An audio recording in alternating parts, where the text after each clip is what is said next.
अल्हम्दुलिल्लाह रब्बिल आलमीन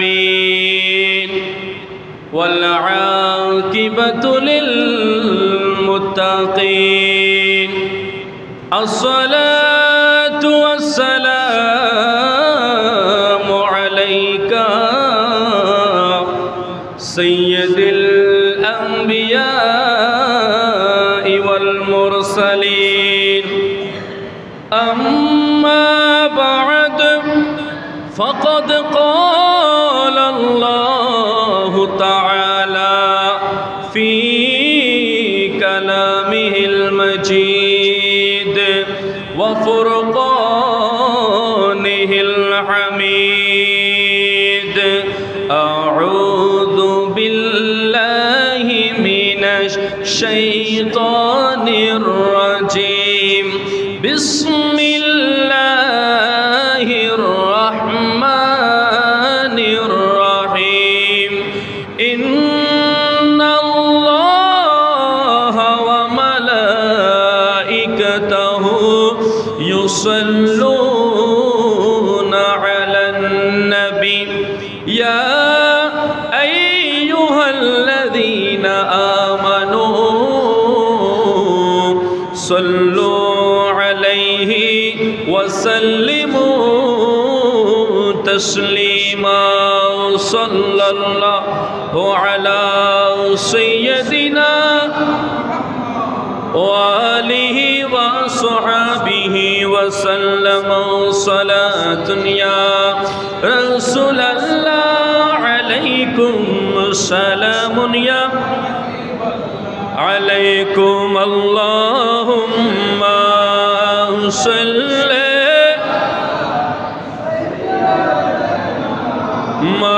मौलाना मुहम्मद व अला आलिहि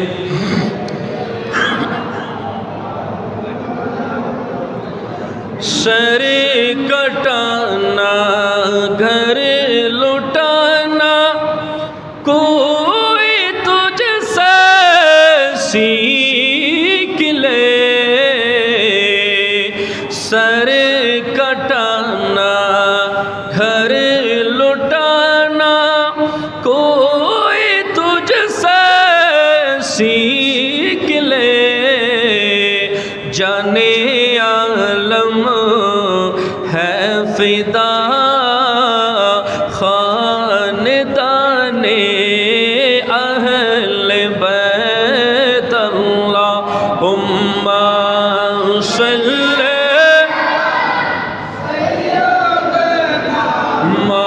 मौलाना मुहम्मद व अला आलिहि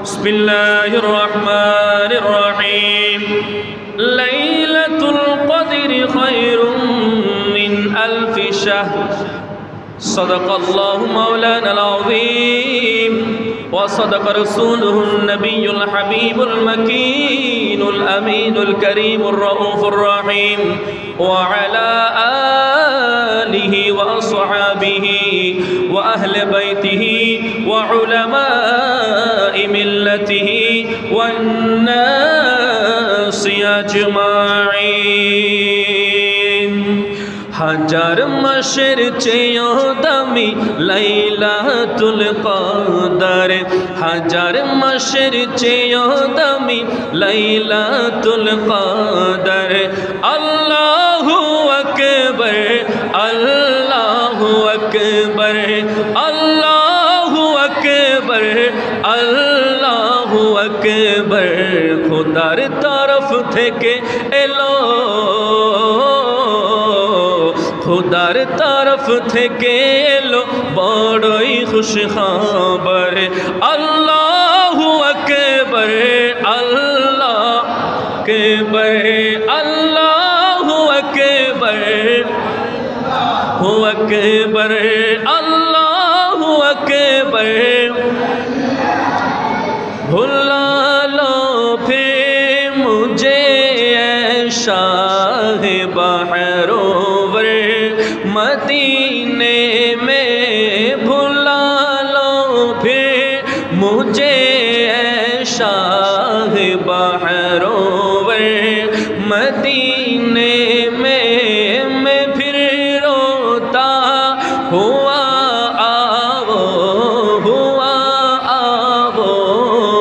तेरे दर पर मदीने में मैं फिर रोता हुआ आवो तेरे दर पर मदीने में भुला लो फिर मुझे शाह बहरोवर मदीने में मैं फिर रोता हुआ मदीने में उपस्थित আনোয়ারের অন্তর্গত ঐতিহ্যবাহী গুণদীপ্ত তাগাদি শাহী জামে মসজিদের সম্মানিত মুসল্লিয়ানে কেরাম বিল খুসুস দাড়ি পাকা মুরব্বী বাবারা এবং দাদারা যুবক আমার সাথী ভাইয়েরা প্রত্যেক পেশা থেকে আগত মুসল্লিয়ানে কেরাম পর্দার অন্তরালে ওয়াজ এবং নসিহা শ্রবণ করার লক্ষ্যে আজকের এই গুরুত্বপূর্ণ জুমার বয়ান শোনার জন্য উজু কালাম করে অপেক্ষমান আমার পর্দানশীল মুস্কুরাত খাওয়াতিন মা ও বোনেরা সামিঈ নিজাম রহমানি ওয়া রাহমাকুমুল্লাহ আসসালামু আলাইকুম ওয়া রাহমাতুল্লাহি তাআলা ওয়া বারাকাতুহু। সর্বপ্রথম শুকরিয়া আদায় করছি সেই রব্বুল ইজ্জতের দরবারে যে রব্বুল আলামিন আমাকে আপনাকে দয়া করে মায়া করে মেহেরবানি করে রমাদান আল কারীমের তৃতীয় জুমআ আদায় করার তৌফিক দান করেছেন। সেই শুকরিয়াতে রব্বুল ইজ্জতের দরবারে হৃদয় নিংড়ানো শুকর আদায় করে জবানটা ছেড়ে দিয়ে বলি না আলহামদুলিল্লাহ। আরো একটু জবানকে মোহাব্বত নিয়ে বলি না আলহামদুলিল্লাহ।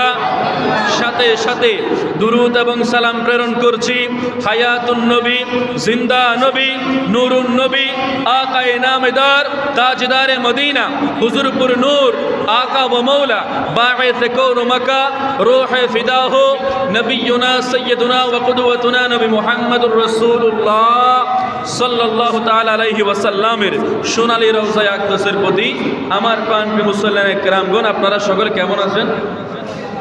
প্রত্যেকে ভালো আছেন? আল্লাহ পাক রব্বুল আলামিন আজকের এই তৃতীয় জুমার ইবাদত বন্দেগী রব্বুল আলামিনের দরবারে কবুল এবং মঞ্জুর করুক। কথা না বলে বড় করে বলি না আমিন। আরো একটু জবান খুলে বলি না আমিন।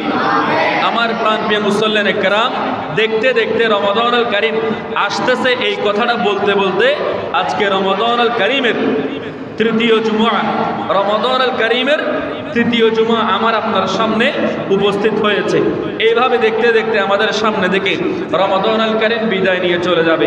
তো সেই জন্য প্রাণপ্রিয় মুসল্লিয়ানে কেরাম, এই রমাদান আল কারীমের মধ্যে আমি আপনি যদি আমার আপনার গুনাহগুলো মাফ করাইতে না পারি, এর চেয়ে বড় দুর্ভাগ্য আর নাই। আল্লাহু আকবার।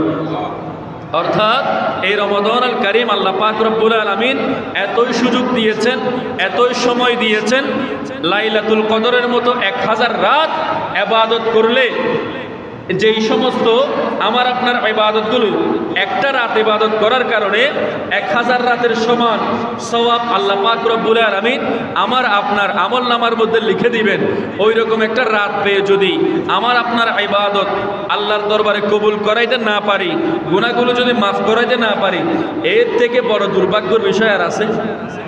কথা বলুন না, আর আছে? তো সেই জন্য প্রাণপ্রিয় মুসল্লিয়ানে কেরাম, আজকের এই জুমআটা হলো রমাদান আল কারীমের সেকেন্ড লাস্ট জুমআ। তো এই জুমআর মধ্যে ইনশাআল্লাহ আমরা অনেক কিছু বিষয় নিয়ে কথা বলবো। তার মধ্যে নাম্বার 1 হলো শেষ দশকের ইবাদত নিয়ে আমি একটু কথা বলবো, লাইলাতুল কদরের ফজিলত। শেষ দশকের মধ্যে আমার আপনার দরকার হচ্ছে লাইলাতুল কদর খোঁজা। সুবহানাল্লাহ। এই শেষ দশক যেটা আছে, আজকে মাগফিরাতের দিন শেষ হয়ে যাবে, আগামীকাল থেকে শুরু হবে নাজাতের 10 দিন। যে 10 দিন পরে আমার আপনার জন্য আসবে পবিত্র ঈদুল ফিতর। কথা বলেন না ঠিক কিনা? তো সেই জন্য লাইলাতুল কদর আমার আপনার সামনে উপস্থিত হতে যাচ্ছে সামনে। তাহলে রাওয়ায়াতের মধ্যে আসতেছে শেষ যে 10টা দিন আছে, ওই 10 দিনের মধ্যে যেই কোনো রাত লাইলাতুল কদর হতে পারে। সুবহানাল্লাহ। আমরা যে 27 রমজান লাইলাতুল কদর ধরে নেই, 26তম দিবাগত রজনী যেটা আমরা ধরে নেই, সেটার পক্ষে আবার দলিল আছে। বুজুর্গানে দিন এবং বিজ্ঞ উলামায়ে কেরামগণ এর পক্ষে দলিল উপস্থাপন করেছেন, কিন্তু সবচেয়ে উত্তম হলো শেষ দশকের মধ্যে লাইলাতুল কদর তালাশ করা। সুবহানাল্লাহ। আমার দয়াল নবীজি, পেয়ারা দয়াল নবীজি কত সুন্দর করে হাদিসে মুবারকার মধ্যে বলে দিয়েছেন, শেষ দশকের মধ্যে লাইলাতুল কদর খোঁজার জন্য সবচেয়ে বড় একটা ইবাদতের নাম হলো ইতিকাফ। সুবহানাল্লাহ।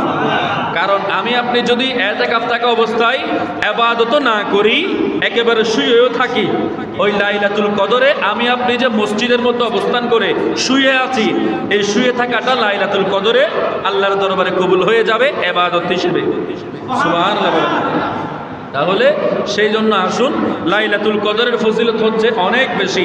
শেষ দশকটাকে দয়াল নবীজি হাদিসে মুবারকের মধ্যে আমি যতই পড়তেছি বারবার ফিরে ফিরে পাচ্ছি, দয়াল নবীজি আগের 20টা দিনের তুলনায় শেষ 10টা দিনকে বেশি পরিমাণে গুরুত্ব দিয়েছেন। বড় করে বলেন না সুবহানাল্লাহ। সেই জন্য আল্লাহর কোরআন সূরা কদরের মধ্যে আল্লাহ পাক রব্বুল আলামিন কত সুন্দর চমৎকার করে বলে দিয়েছেন, লাইলাতুল কদরি খায়রুম মিন আলফি শাহর। অর্থাৎ এটা এমন একটা লাইলাতুল কদর, এমন একটা কদর রজনী, যেই রজনীটা ইবাদত বندگی করলে আল্লাহ পাক রব্বুল আলামিন 1000 রাত ইবাদত করার সমান সওয়াব দান করে দিবেন। উচ্চ আওয়াজে বলেন না সুবহানাল্লাহ। তাহলে এক রাত ইবাদত করবেন। বাবা কয় রাত? এক রাত ইবাদত করবেন। পিছনে যারা মাহফিল করতেছে তাদেরকে একটু ছিন্ন বিচ্ছিন্ন করে দেন। পিছনে যারা মাহফিল করতেছে একজন দাঁড়িয়ে তাদেরকে একজন এক এক জায়গার মধ্যে করে দেন। কারণ তাদেরকে শয়তান চলে গেলেও শয়তানের দায়িত্বরত কিছু থেকে যায় আমাদের মাঝে, তো তাদেরকে সবাই এক জায়গায় করে দিলে দেখবেন তারা একটা ছোট একটা সংসদ করে ফেলবে। তো তাদেরকে বিভিন্ন জায়গায় দৌড়ায় দেন। একটু দরুদ শরীফ পড়ি, আল্লাহুম্মা সাল্লি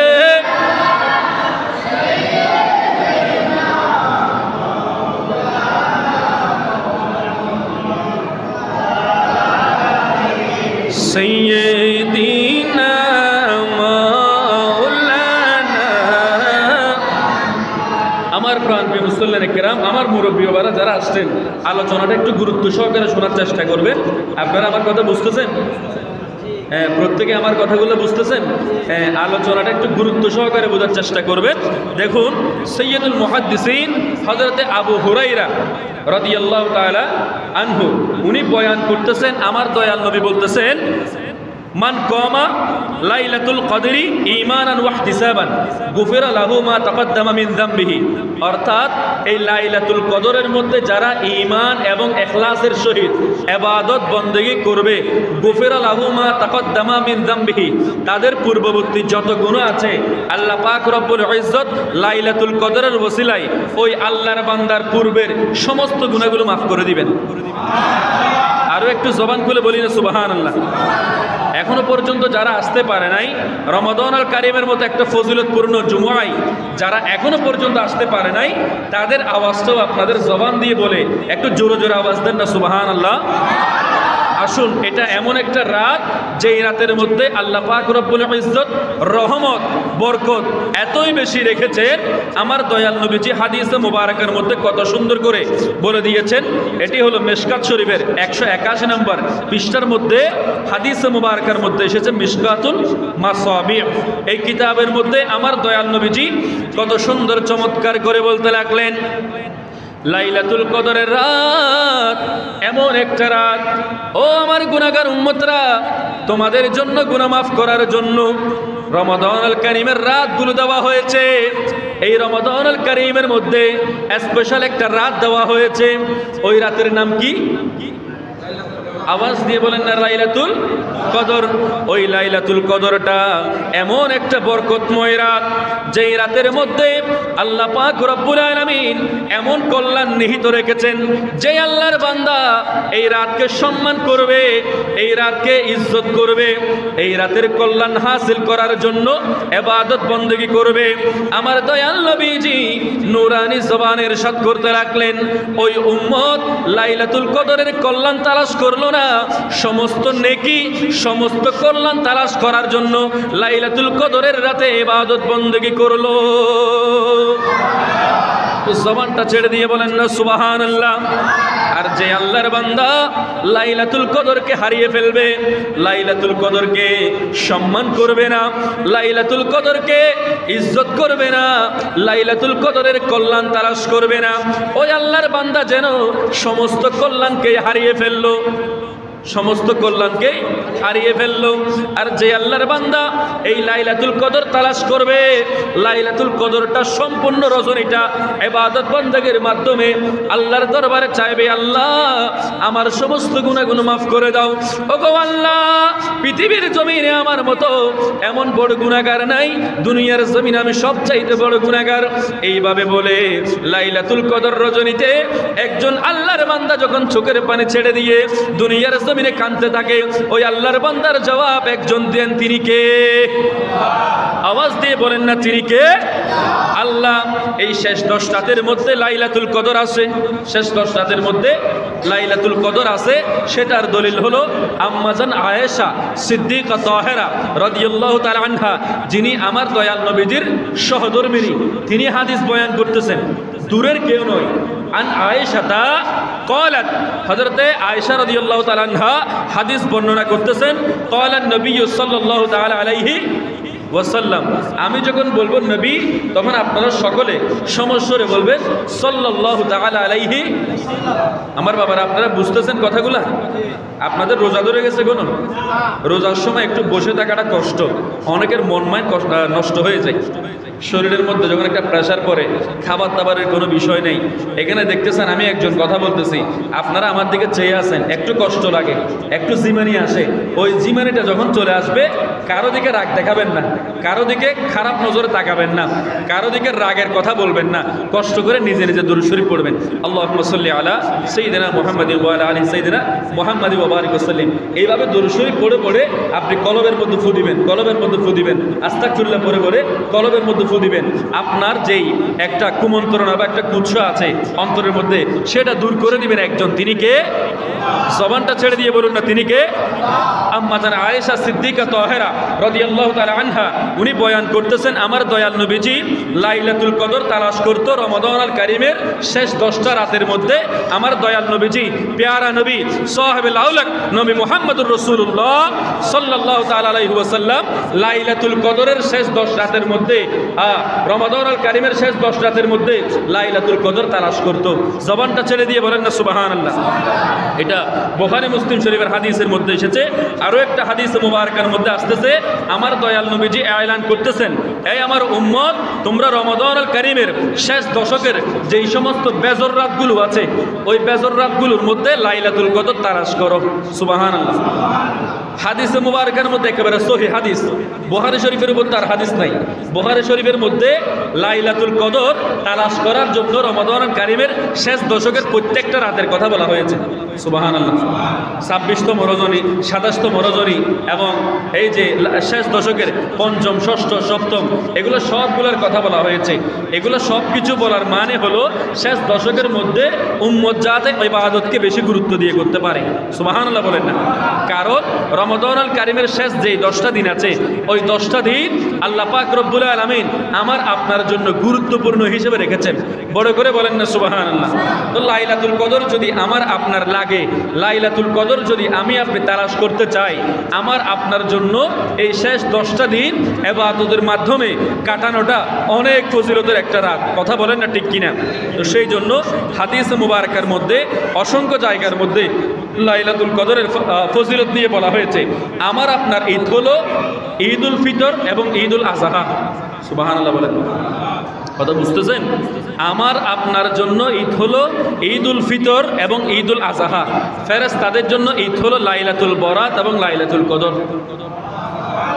একটু বড় করে বলেন না সুবহানাল্লাহ। তাহলে আমার আপনার ঈদ লাইলাতুল কদরের দিন নয়, আমার আপনার ঈদ হলো ঈদুল ফিতর, অর্থাৎ আমরা যেদিন ঈদের দিন বলি, আরেকবার কোরবানের দিন বলি, ঈদের দিন এবং কোরবানের দিন আমার আপনার জন্য ঈদুল ফিতর এবং ঈদুল আজহা আমার আপনার জন্য খুশির দিন, কিন্তু ফেরেশতাদের ঈদ কোন দিন? ফেরেশতাদের ঈদ হলো যেদিন লাইলাতুল বরাত এবং লাইলাতুল কদর আসে, ওই দিনটাই, ওই রাতটাই হলো, ওই দিনটাই হলো ফেরেশতাদের জন্য ঈদের দিন। বড় করে বলেন না সুবহানাল্লাহ। এরপরে সময় যেহেতু সংক্ষেপ, অনেকটা বিষয় নিয়ে কথা বলার দরকার, তো সেই জন্য আপনাদেরকে কথা বলতেছি। আজকে থেকে আপনারা এতেকাফের মধ্যে প্রবেশ করবেন, হয়তো অনেকেই আছেন, ভালো করে শুনবেন। এতেকাফ কেন থাকবেন? এতেকাফ কেন থাকবেন? এতেকাফটা কয় প্রকার? এতেকাফ বিষয়টা আসলেই কি? হয়তো গত জুমার মধ্যে আপনাদের সামনে আলোচনা হয়তো করেছে এতেকাফ সম্পর্কে। আমি এতেকাফের মূল কথাগুলো আপনাদের সামনে বলবো, সময় যেহেতু সংক্ষেপ। এতেকাফ জিনিসটা কি, এই এতেকাফের কারণে আমার আপনার জিন্দেগিটা কিভাবে সুন্দর করতে পারবো জানার দরকার আছে নাকি নাই? নাকি গত জুমায় শুনেছেন, এই জুমায় শুনবেন না? এই জুমায় শুনবেন। এতেকাফ তার আগে একটু আমি বলে নেই, আমি ওয়াজ করতেছি যেহেতু আমার নিজেরও আমল করার দরকার আছে। হয়তো মনে মনে অনেকে এইভাবে বলবেন, আমার যদি তাড়া না থাকতো, ব্যস্ততা না থাকতো, আমি নিজেই এতেকাফটা থেকে যেতাম। এখানে পারি বা যেখানে পারি এতেকাফ আমি নিজেই, যদি আমার ব্যস্ততা বা একেবারে ভালো আমার নিজের জন্য যদি ফরজ কিছু না থাকতো, একেবারে নফল কিছু যদি হইতো, তাহলে আমি নিজেই এতেকাফটা থেকে যেতাম। এমনকি আপনাদের মাঝে থাকলে সেটা আমার জন্য অনেক ভালো হতো। তো যাক, দুনিয়াদারের বিষয় আপনারা বুঝতেছেন, যে কারণে আমি নিজেও থাকতে পারতেছি না। হয়তো আমাদের এখানে অনেকজন এতেকাফ থাকার নিয়ত করেছেন, ভালো করে শুনবেন। এতেকাফ কেন থাকবেন? বিশেষ করে এই এতেকাফ থাকার জন্য ঘরের মধ্যে যারা মা বাবা আছেন, আপনাদের ঘরের মধ্যে যারা সন্তান আছে, অনেক বাবা মা বলে হুজুর আর ফো বালা নজার কই, আর ফো খারাপ হইজার কই, এই ধরনের হতা আর সমাজত নিজে বহুত মুরব্বী না হয়। আহা ফোগুন খারাপ হয়ে যায়, এ ফো মানুষ করে বলে কি করণ যাই হুজুর আর ফোলে কেন দোয়া করছেন, আর ফো যাতে রমজান নিজে যাই তারাবির নামাজটা আদায় করে, হুজুর আর ফোলে কেন দোয়া করছেন, আর ফোলে যাইতে সুন্দর মিকে বউ পাই, হুজুর আর ফোলে কেন দোয়া করছেন, আর ফোলে যাইতে কি একদম পিছিয়ে হুজুর আর মাই ফোলে কেন দোয়া করছেন, আর মাই ফো যাতে রাবে বছরের মতো চরিত্র পাইরে একেবারে সুন্দর একখান গরম নিজে যাতে আর মাই ফোর দিতে পারে। এই ধরনের আশা বাপ এবং মাতুন আছে না নাই? আর কত বুঝতে লেগুন না কেঁচা বাংলা, কত বুঝতে লেগুন না? প্রত্যেক মা বাবার তো একখান আশা আছে দে তার ফোও ভালো হইব। হন মা বাবা, হন মা বাপ নিজের সন্তানের বদনামি করলে হনকে দেখতে পারে, হত হন না, ঠিক কিনা? হন যদি ফোর সুনাম করন, ফোর ইজ্জত করন, আর গ্রামের বাসাতে একখান হতা আছে, ফোরে বস্তু দিলে বুড়োর মন পাওয়া যায়, হতা ঠিক আছে না? তাই লাই বোধকে হয়তো আর ফো খারাপ হয়ে যায় গই, আর ফো নষ্ট হয়ে যায় গই, আর ফো পড়ালেখা না করেন, এইরকম বিভিন্ন হতা। আর মুরব্বীরা হয় বালা করে উনিবেন, বালা করি ওনারা উনি রাখিবেন, ওনারা অন্তরের হান জিয়ান আছে এখানে কুলি রাখিবেন, এনে তো হান আছে অন্তরের হান না একখানে কুলি রাখিবে চেষ্টা করিবেন। ভালো করে শুনবেন আমার প্রাণপ্রিয় মুসল্লিন একরামগণ, আপনাদের ঘরের মধ্যে যেই সমস্ত তাগড়া যুবক ভাইয়ের আছে, তাদেরকে এতেকাফের মধ্যে যদি দিয়ে দেন, বুঝতে পারবে ইসলামটা আসলে কি, আল্লাহর সাথে প্রেম করা যে কিরকম মজা, আল্লাহর ঘরের সাথে প্রেম করাটা কত মজা, আল্লাহর ঘরের মধ্যে মেহমান হয়ে আসাটা কত মজা, এই নামাজের মজাটা, ইবাদতের মজাটা, কোরআন তেলাওয়াতের মজাটা একজন যুবক এবং একজন যুবতী তখনই বুঝতে পারবে যখন এতেকাফ থাকবে। কথা বলেন না ঠিক কিনা? ভালো করে শুনবেন। এতেকাফ শব্দের অর্থ হলো অবস্থান করা। এতেকাফ শব্দের অর্থ হলো কি? অবস্থান করা। এখন অবস্থান করার দিক দিয়ে যেখানে 5 ওয়াক্ত নামাজ অনুষ্ঠিত হয়, ওই রকম একটা জায়গার মধ্যে একজন আল্লাহর বান্দা পুরুষ ওইখানে অবস্থান করবে। 20 রমজান শেষ হয়ে যাবে, 21 রমজান যখন শুরু হবে, এতেকাফের পর থেকে সে শুরু করে যেদিন ঈদের চাঁদ দেখা যাবে, ওই দিন ওই আল্লাহর বান্দা আপন ঘরের মধ্যে ফিরে যাবে। কথা বলেন না ঠিক কিনা? এই যে এতেকাফটা আমরা বুঝি, সেটা ছেলেদের জন্য আছে, আবার মেয়েদের জন্য আছে। আমার অনেক বাবারা বন্ধুরা মেয়েদের জন্য যে এতেকাফ আছে সেটা অনেকেই জানে না, অনেকেই জানে না। ঘরের মধ্যে আমার মা বোনরা যারা আছে, রমাদানুল কারিমের মধ্যে যদি খোঁজখবর নিয়ে দেখেন, প্রায় মা বোনরা হলো বেকার। আছে না এরকম?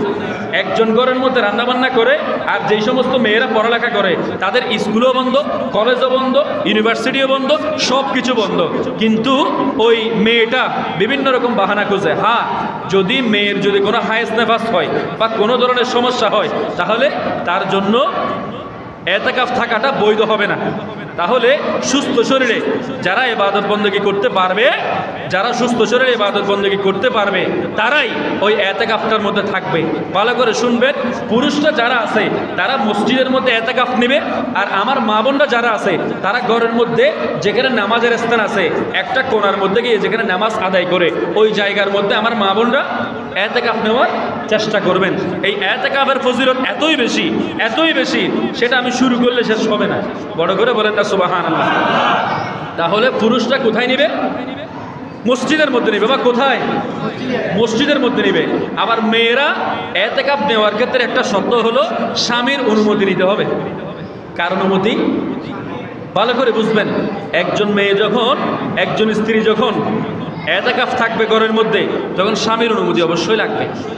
স্বামী কি এতেকাফ করতেছে নাকি না করতেছে সেটা বিষয় নয়, কিন্তু একজন মহিলা যখন এতেকাফ থাকবে, ওই এতেকাফ থাকা অবস্থায় একজন মহিলার দুইটা বিষয় খুবই গুরুত্বপূর্ণ। একটা হলো হায়াস নেফাস থেকে পবিত্র থাকা, আর দুই নম্বর বিষয় হলো স্বামীর অনুমতি নেওয়া। সুবহানাল্লাহ বলেন। তাহলে এই এতেকাফটা আমরা সকলে বুঝেছি। এতেকাফটা হলো 3 প্রকার। বাবা কয় প্রকার? আওয়াজ দেন না, কয় প্রকার? কি রোজা ধরে গেছে? এখনো মাত্র জোহরের ওয়াক্ত, এরপরে আসর আছে, তারপর মাগরিব আছে। আপনাদের রোজা কোনো কষ্ট হচ্ছে? এতেকাফ কয় প্রকার? আওয়াজ দিয়ে বলেন না, কয় প্রকার? আপনারা শুনতেছেন, কয় প্রকার? 3 প্রকার। এই 3 প্রকারের মধ্যে নাম্বার 1 হলো ওয়াজিব এতেকাফ। কি এতেকাফ? ওয়াজিব এতেকাফ। এই ওয়াজিব এতেকাফটা কি? ওয়াজিব এতেকাফটা হলো মান্নতের এতেকাফ। অনেকে মান্নত করে না, আমার এই বিষয়টা হলে আমি এই বিষয়টা দিব, আমার এই বিষয়টা হলে আমি এই বিষয়টা আল্লাহ রাস্তার মধ্যে দান করব। এইরকম অনেক মান্নত আছে না নাই? কথা বলেন না, আছে না নাই? তাহলে কোনো একজন আল্লাহর বান্দা যখন মান্নত করবে আমি এতেকাফ থাকবো, ওই এতেকাফের জন্য আবার কিন্তু রোজা শর্ত আছে। ওয়াজিব এতেকাফের জন্য রোজা শর্ত। যে আল্লাহর বান্দা নিয়ত করবে এবং মান্নত করবে, এতেকাফের জন্য কিন্তু আবার নিয়ত শর্ত আছে। যে আল্লাহর বান্দা নিয়ত করবে না তার এতেকাফ হবে না। আমি আপনি যখন মসজিদের মধ্যে প্রবেশ করি তখন আমার আপনার জন্য যে এতেকাফের নিয়তটা, সেটা হলো একেবারে ক্ষণস্থায়ী এতেকাফ। সেটাকে বলা হয় নামাইতু সুন্নাতুল এতেকাফ। এটা হলো মুস্তাহাব। এটা কি? মুস্তাহাব। 1 নম্বরে হলো ওয়াজিব। এই ওয়াজিবের জন্য যদি কেউ কোনো একজন আল্লাহর বান্দা আমি মসজিদের মধ্যে এতেকাফ থাকবো এইরকম যদি কেউ নিয়ত করে, তার জন্য রোজা শর্ত এবং ওই এতেকাফটা পূরণ করা তার জন্য ওয়াজিব। সুবহানাল্লাহ। এবং ওই এতেকাফটা থাকা অবস্থায় তার অবশ্যই রোজা থাকতে হবে। 1 নম্বর। 2 নম্বরে হলো সুন্নতে মুআক্কাদা। সুন্নতে মুআক্কাদা। আমি আপনি রমাদানুল কারীমের মধ্যে যেই এতেকাফটা থাকবো সেটা হলো সুন্নতে মুআক্কাদা আলাল কিফায়া। সুবহানাল্লাহ। অর্থাৎ সমাজের মধ্য থেকে এরকম একটা যদি মসজিদ থাকে, সমাজের মধ্য থেকে যে কোনো একজন আল্লাহর বান্দার এতেকাফ অবশ্যই থাকা চাই। যদি না থাকে সম্পূর্ণ এলাকাবাসী গুনাহগার হবে, সম্পূর্ণ কমিটির মানুষ গুনাহগার হবে। আর একজন আল্লাহর বান্দা যদি কমিটির পক্ষ থেকে এতেকাফ থাকে তাহলে সম্পূর্ণ এলাকাবাসী গুনাহ থেকে মুক্ত হয়ে যাবে, সওয়াবের ভাগীদার হয়ে যাবে। তাহলে আমি আপনি যেই এতেকাফটা থাকি, একজন এতেকাফ থাকার নিয়ত করলে, মনে করেন আমার ইমাম সাহেব এতেকাফ থাকবে, উনি একজন নিয়ত করেছে আপনাদের সমাজের পক্ষ থেকে, অথবা যে কোনো একজন নিয়ত করেছে, এটা হলো সুন্নতে মুআক্কাদা আলাল কিফায়া। তাহলে 3 নম্বরে হলো মুস্তাহাব এতেকাফ। 3 নম্বরে কি? মুস্তাহাব এতেকাফ। আমি যখন মসজিদের মধ্যে প্রবেশ করি বা আপনারা যখন মসজিদে প্রবেশ করেন তখন আমি আপনি বলে থাকি নাওয়াইতু সুন্নাতুল, মানুষ শুনে হতানা হবে, নাওয়াইতু সুন্নাতুল এতেকাফ, নাওয়াইতু সুন্নাতুল এতেকাফ। আমি নিয়ত করলাম সুন্নত এতেকাফের জন্য। এই সুন্নত মানে হলো মুস্তাহাব। এই সুন্নত মানে কি? মুস্তাহাব। তাহলে এতেকাফ কয়টা? আওয়াজ দেন না, কয়টা? 3টা। 1 নম্বরে হলো, বড় করে বলেন, 1 নম্বরে। 2 নম্বরে সুন্নতে মুআক্কাদা, মাশাআল্লাহ। 2 নম্বরে সুন্নতে মুআক্কাদা। 3 নম্বরে মুস্তাহাব। অর্থাৎ আমি আপনি যখন সংক্ষিপ্ত সময়ের জন্য এই ঘরের মধ্যে প্রবেশ করব, এটা কার ঘর? বড় করে বলেন না, কার ঘর? আল্লাহর ঘরের মধ্যে যখন আমি আপনি প্রবেশ করব তখন আমি আপনি কার মেহমান? কথা বলে না, কার মেহমান? আমি আপনি যখন আরেকজনের ঘরের মধ্যে যাব তখন আমি তার জন্য মেহমান। কিন্তু দুনিয়ার জমিনে বিভিন্ন ঘর আছে, বিভিন্ন বাড়ি আছে, আমি যখন তার ঘরের মধ্যে যাব তার মেহমান। কিন্তু আমি আপনি যখন মসজিদের মধ্যে চলে আসব তখন মেহমানটা কার? বড় করে বলেন না, কার? আল্লাহর মেহমান হয়ে যখন আমি আপনি আসব, এই মেহমান হয়ে আসার মধ্যে, অবস্থান করার মধ্যে ইতিকাফ আছে। এই ইতিকাফটা হলো সাধারণ সময়ে যদি অবস্থান করি এটাকে বলা হয় মুস্তাহাব। সুবহানাল্লাহ। রমাদানুল কারিমে প্রত্যেকের পক্ষ থেকে যদি একজন থাকে সুন্নতে মুআক্কাদা আলাল কিফায়া পূরণ হয়ে যাবে। সবাই যখন থাকবে এটা হলো সুন্নতে মুআক্কাদা। সুবহানাল্লাহ। এরপরে যখন কেউ নিয়ত করবে এটাকে বলা হয় ওয়াজিব। এটাকে কি বলা হয়? ওয়াজিব। এই ওয়াজিব ইতিকাফ মান্নত করলে তখন ডাকতে হয়। আমার কথাগুলো বুঝতে পেরেছেন? একেবারে বারবার রিপিট করে বলতেছি যাতে আপনাদের কলবের মধ্যে পড়ালেখাগুলো বসে যায়। সুবহানাল্লাহ। এরপরে আসি হযরত আয়েশা সিদ্দিকা তাহেরা রাদিয়াল্লাহু তাআলা আনহা, উনি বয়ান করতেছেন আমার দয়াল নবীজি আজীবন ইসলামের পরে, ইসলামে যখন রমাদানুল কারিম ফরজ হয়েছে, আজীবন আমার দয়াল নবীজি দুনিয়াবি পর্দা নেওয়ার আগ পর্যন্ত রমাদানুল কারিমের শেষ দশকের মধ্যে আমার দয়াল নবীজি ইতিকাফ আদায় করেছেন। আর একটু জবান খুলে বলেন না সুবহানাল্লাহ। তাহলে আমার দয়াল নবীজি ইতিকাফ আদায় করার পর হাদিসে মুবারাকার মধ্যে বলে দিয়েছেন, উম্মত ইতিকাফ যদি রাখো, মসজিদে যদি অবস্থান করো, তাহলে একটা হাদিসে মুবারাকার মধ্যে আসতেছে তার দুইটা ফায়দা আছে। বাবা কয়টা? আওয়াজ দিয়ে বলেন কয়টা? নাম্বার 1 হলো গুনাহ থেকে বিরত থাকে। গুনাহ থেকে বিরত থাকে।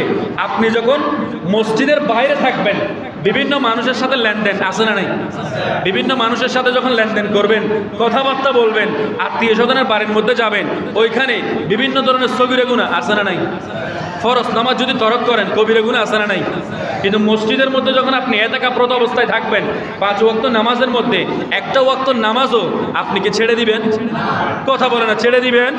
তাহলে আপনার কোনো সগীরা গুনাহ করার কোনো সম্ভাবনা আছে নাই। তো সেই জন্য মসজিদের মধ্যে যখন ইতিকাফ থাকবেন, অহেতুক কোনো কথাবার্তা বলবেন? কথা বলেন, অহেতুক কোনো কথাবার্তা বলবেন? বলবেন না।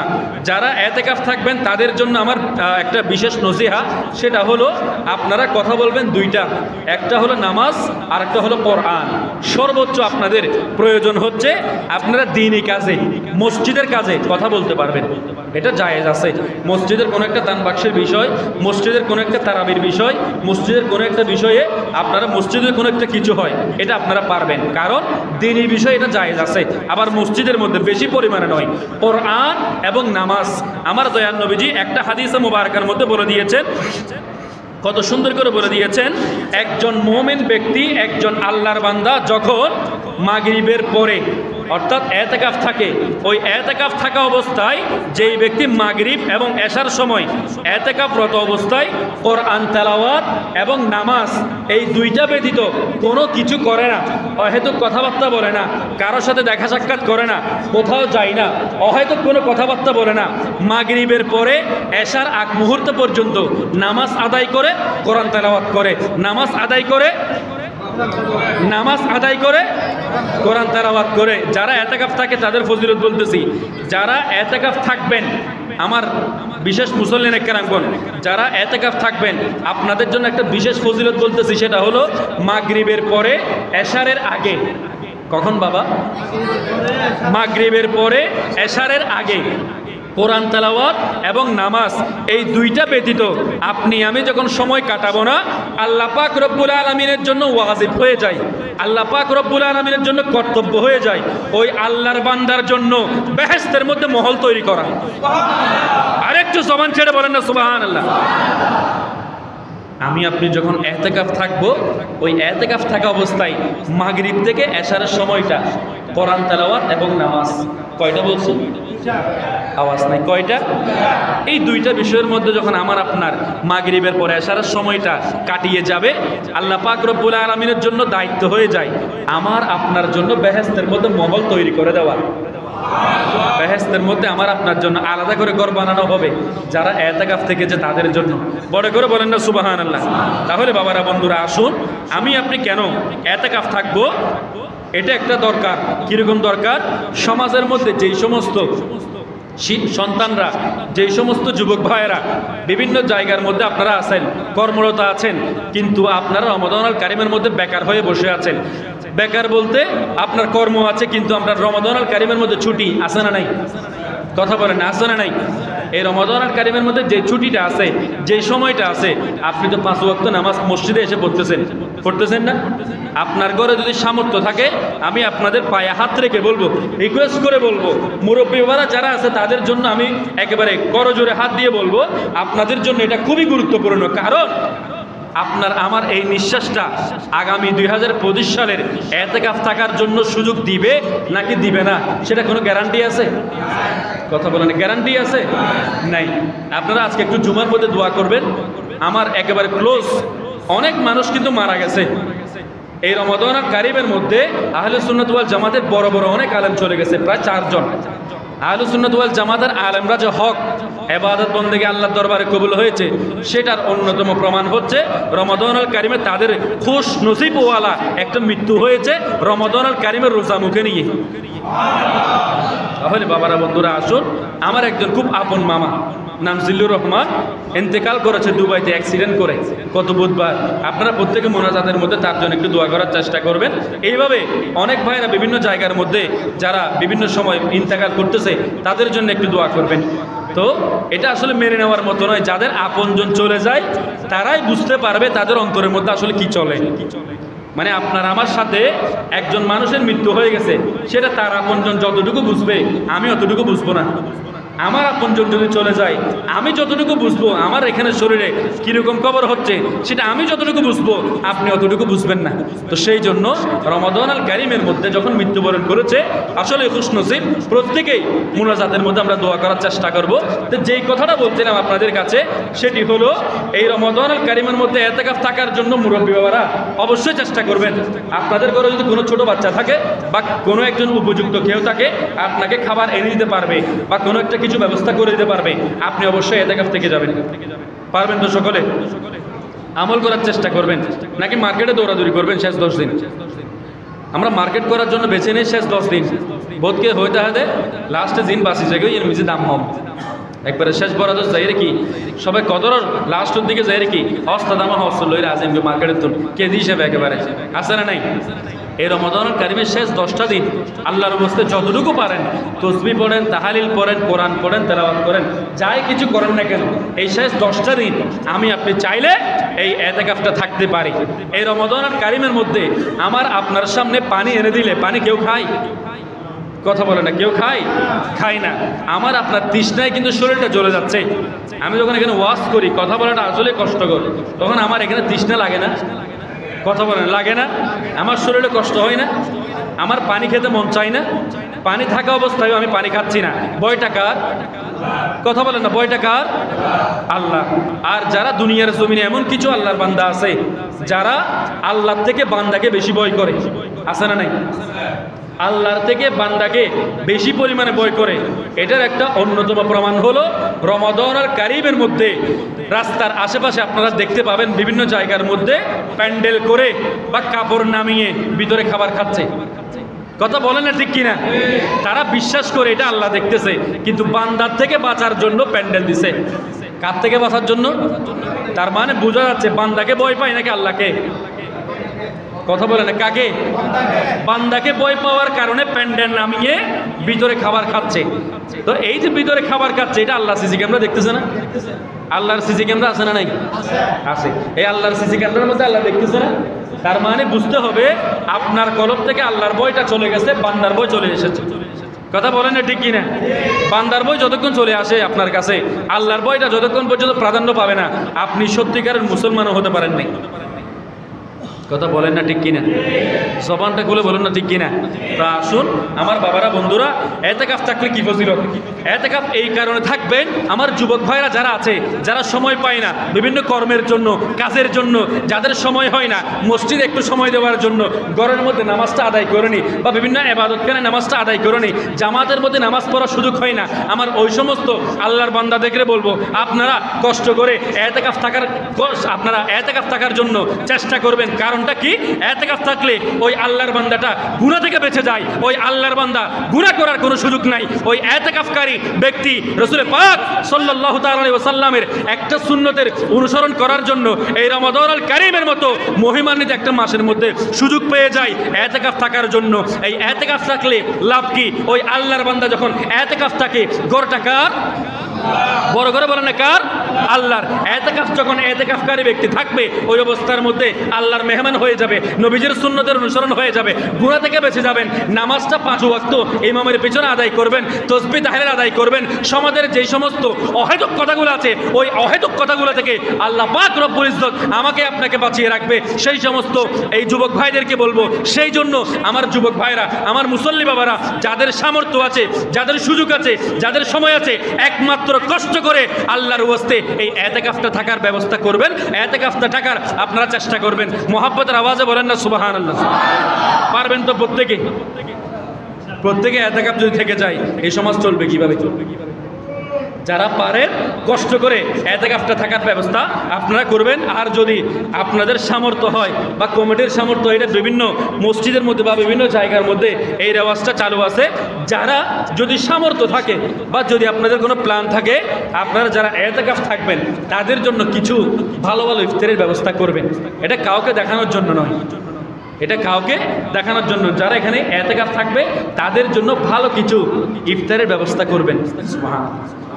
ওই ইতিকাফকারী ব্যক্তি যে একবার লা ইলাহা ইল্লাল্লাহ বলতেছে, লা ইলাহা ইল্লাল্লাহর কোনো একটা সওয়াব যদি আপনার আমলনামার মধ্যে চলে যায়, আপনি একেবারে লক্ষ টাকার ইফতারি দিয়েছেন, লক্ষ টাকার সাহারে দিয়েছেন, ওই একবার লা ইলাহা ইল্লাল্লাহ সওয়াব দুনিয়ার কোনো কিছুর সাথে তুলনা হবে? কথা বলেন, তুলনা হবে? ভালো করে আপনারা একটু দেখুন, লা ইলাহা ইল্লাল্লাহ যদি আমি বলি, এখানে একটার সাথে আরেকটা লাগতেছে। আপনারা এই বিষয়টা হয়তো খেয়াল করেন নাই। আপনাদেরকে একটা গুরুত্বপূর্ণ বিষয় বলি, প্রত্যেকে যদি লা ইলাহা ইল্লাল্লাহ বলেন, একটা টোটোর সাথে আরেকটা টোটো লাগবে?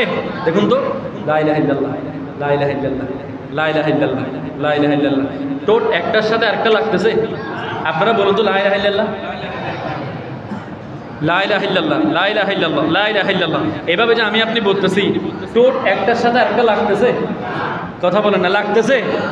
বুঝেন না এখনো বিষয়টা? বুঝছেন?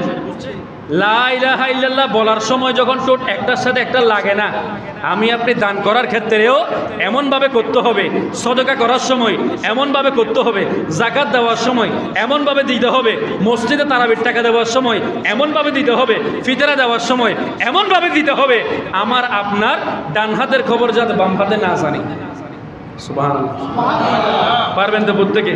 এই লা ইলাহা ইল্লাল্লাহ আমি আপনি বলতে পারতেছি, টোট একটার সাথে আরেকটা লাগতেছে, টোট একটার সাথে আরেকটা লাগতেছে না। অনুরূপভাবে মসজিদে যখন টাকা দিবেন, তারাবির জন্য যখন টাকা দিবেন, আপনারা কষ্ট করে এই টাকাগুলো আপনারা দেওয়ার চেষ্টা করবেন এমনভাবে যে অন্য কেউ খবর না পায়।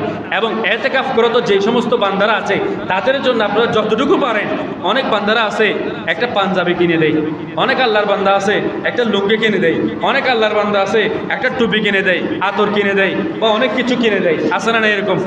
আপনারা এটা যাদের সামর্থ্য আছে, যাদের আপনার আমার সুযোগ আছে, সময় আছে, সামর্থ্য আছে, বিভিন্ন জায়গার মধ্যে না দিয়ে এই জায়গার মধ্যে দেওয়ার চেষ্টা করেন, অন্ততপক্ষে অন্তরের মধ্যে তৃপ্তি পাবেন।